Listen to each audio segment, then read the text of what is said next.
Welcome to the Pistons Fanatic. I'm your host, Dave Dalton, and I'm excited to share my passion and perspective of our Detroit Pistons as we go on this fantastic voyage together. I've been a diehard Piston fan since the days of Dave Bing and Bob Lanier. I've also been the varsity basketball coach of a very successful program in northern Michigan. I want to thank all of you for listening. I'm excited. The NBA's back. We're going to watch games tonight. And then tomorrow night, our Pistons start out the regular season against the Chicago Bulls in Chicago at 8 p.m. So it's going to be a fun time. I just played that song that was called Roundball Rock. It was written by John Tesh 35 years ago, back when NBC first got the rights to the NBA, and they had the rights between 1990 and 2002.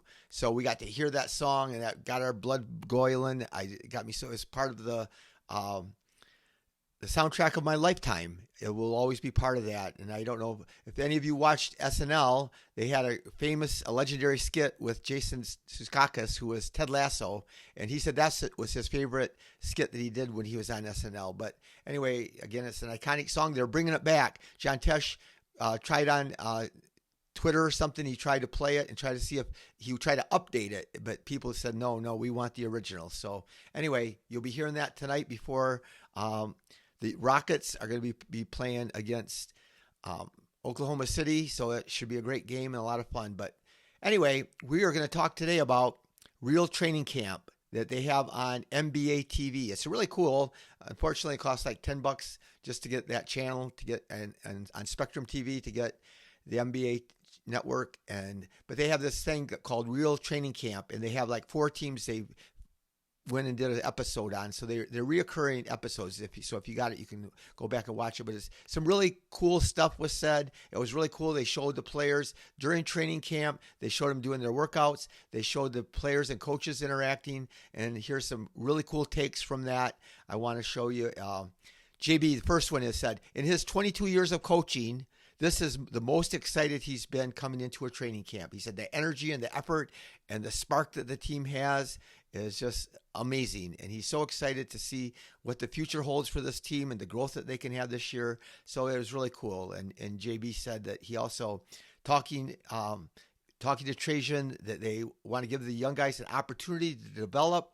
And we've seen that, there's a reason that JB played Ron Holland 15 minutes last year. No matter how good or bad he played, no matter who they were playing against, he consistently gave him minutes. He didn't care whether it could cause us to lose the game. He was going to play him. And that's the philosophy that they've had and that they've talked about. So, and he said the only way to do it is on the floor, and it's experience with one another. He said last year they earned the right to take the next step, meaning this year. So again, that kind of lets you know why they didn't add some players this year. So then Cade spoke up and said, they interviewed Cade a lot. He was on the camera a lot during this episode of Real Training Camp. But he said, for us, it's about making sure this young core is growing together and learning from each other, because I think we have everything we need in this room. So that was a big takeaway for me. Cade believes that they have the main makings of a championship team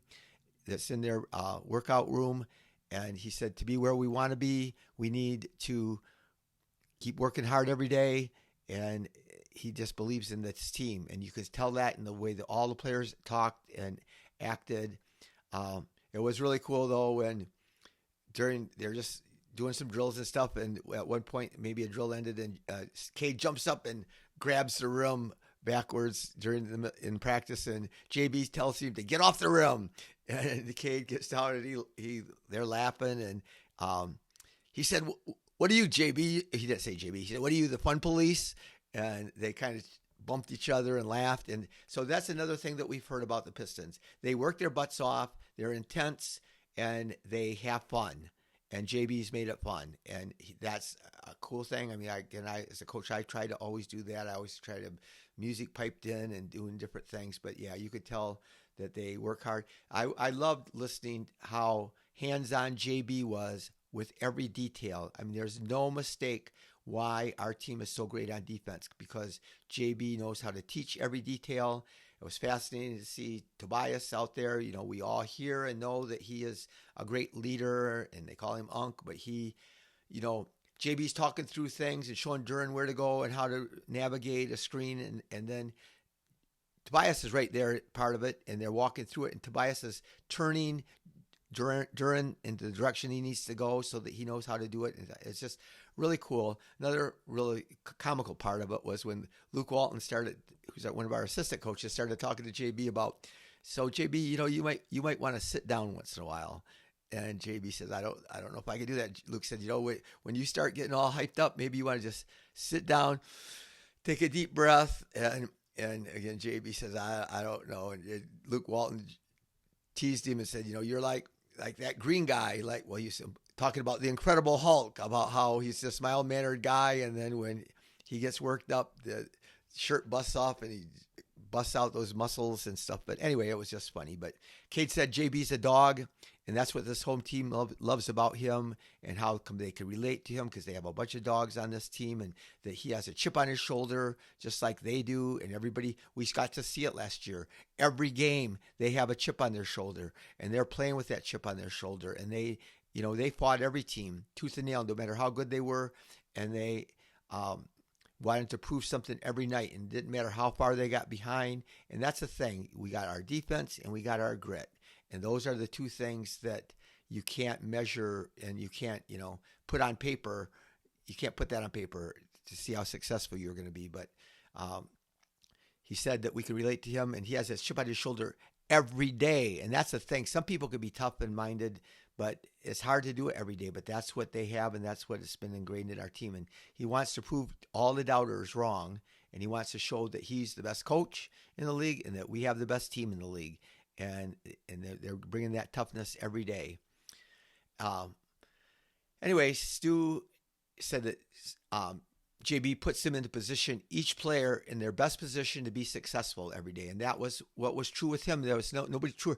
JB last year said, Stu, this is what I want you to do. I want you to go down there, be physical down low, rebound, block shots, and do that stuff. And so now we're going to get to see, and that's what he did. And he embraced that. He didn't start. He'd been a starter most of his career.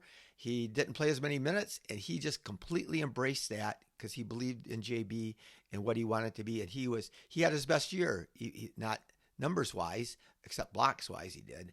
So anyway, that's just something that Stu saw. It was really sad, one part. So this was shot before Ivy got injured, because Duran said that this will be the first time we've had everybody together. But yeah, it's just a fascinating thing. But anyway, back to a couple things. I'm going to go talk about the Eastern Conference before the season starts. And it's interesting. So much is predicated on injuries. We see that every year.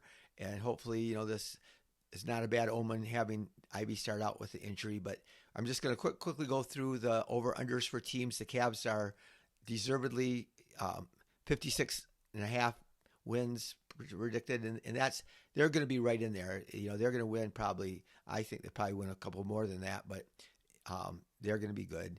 And the Knicks 53.5, and so we had them beat last year without Ivy and without Stu. But here's the thing now. So we're starting out without Ivy, but just announced today that Mitchell Robinson and Josh Hart will not play in the first game. So another thing that happens is we see some of these injuries that are more weeks into the season. It depends on when your team, like especially the West Coast teams, we play them twice a year. And so do we play the teams when they're at full strength or when they're a lot weaker? So that makes a big difference. And the Knicks, they were very lucky last year, just like the Pistons were. We were lucky. Other than the Ivy injury, we were pretty much injury-free. The Knicks were almost pretty much injury-free, and they got older guys that have a lot more miles on them than the Pistons. So that wouldn't be surprised me if they, got hit by the injury bug at some point. But the Magic are 50.5 wins. And so the Magic are, again, I mentioned it, I think they have potential to be better than that. They have everything. And, they finished with a lot of wins last year, and they had Banchero and Franz and Suggs all missed a lot of time. And then they added Bane. And so if they stay healthy, Suggs is still a little nicked up, but that could be hard. We don't know about the Hawks, 47.5. There could be a variance there. But I think they're loaded, and I think that Jalen Johnson is going to be a huge key if he plays like the All-Star I think he is. They're going to be really hard to stop, plus all the other guys they have. They've always been pretty weak on defense. Trey's not a good defender, but when you surround him by all the tough defenders they have, and they got added Nikhil Alexander Walker, and they're just, I think, got the potential to be a much better season. And they got the great barrier thief that's, one of the best defensive players in the league. So they're going to be tough, but their win total could vary quite a bit. And the Pistons are fifth at 46.5. And so the consensus is all throughout the NBA that those are the 5 teams at the top.